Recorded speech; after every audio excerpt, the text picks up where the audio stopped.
Welcome back. Well, the Urban League has chapters all across Northeast Ohio, and each of them strive to empower the people in their communities. And this morning, I'm so happy to be joined by the interim CEO of the Greater Stark County Urban League, Clishawn Wiggins. Thank you for being here today. Thank you for having me. Let's talk about the great work that you're doing in Stark County, and let's talk about jobs, very important right now, and what you have in place to help people get better jobs with those health benefits, because we know that's very important. That is very important. One of the things that we do, we have a workforce development program.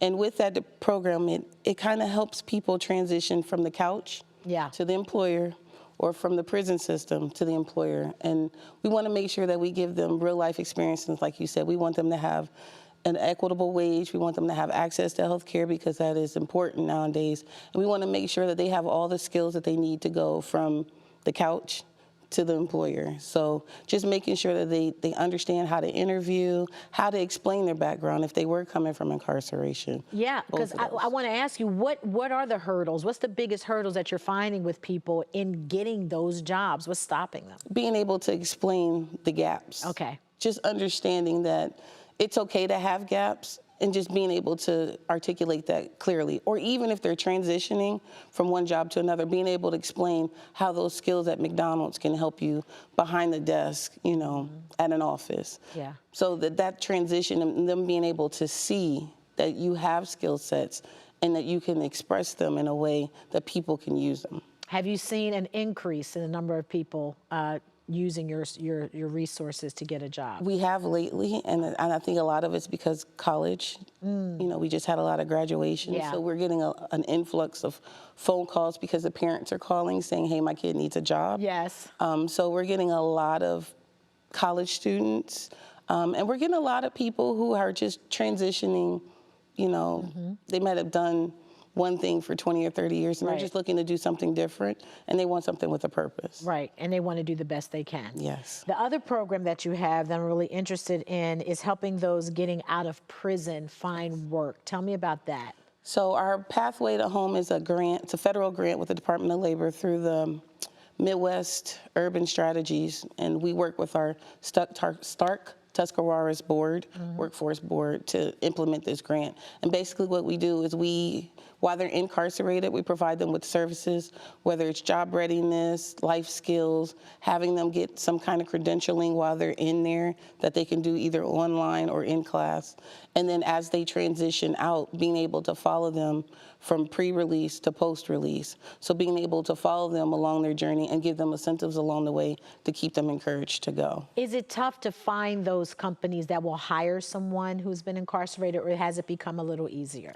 It's hard because it's not something they want to advertise, because they don't want their workforce, you know, to be returning citizen heavy. However, you do find that a lot of employers, because of the market and the shift after COVID, that they're willing to you know, take some backgrounds. Right. But they're not going to advertise it, and I understand that. But we do have quite a few employers that are willing to work with the pipeline that we're creating. Talk about the mindset of those coming out of jail and trying to jump back in to, let's quote unquote, normal life.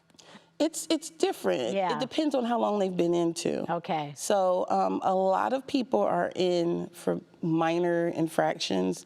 So they might did 1 or 2 years, and they're a little bit still connected to the community and connected to their family.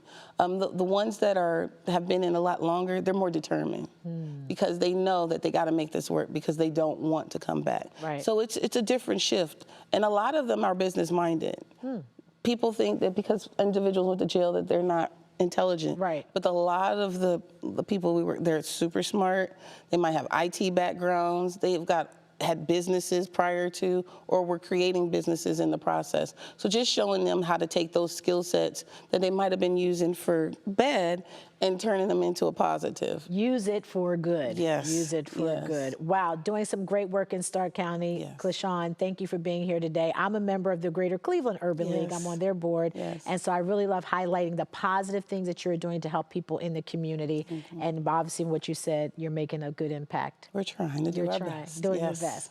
All right. Well, I wish Brissa that we had shoe cam. We don't have shoe cam, Brissa, but if we had shoe cam, Clishawn is wearing some very sporty red, black, and white. She has a heart. It means patent leather. The shoes are just awesome. Oh. Awesome. I'm gonna have her walk in the studio so you can see it. I think we need to show them off and ask her what size she is too, because maybe we can share. Oh, you know what, Brissa, you ready to take the shoes? You know, all right, let me get her out of the building. She gonna take the shoes. Goodbye, Brissa. Goodbye.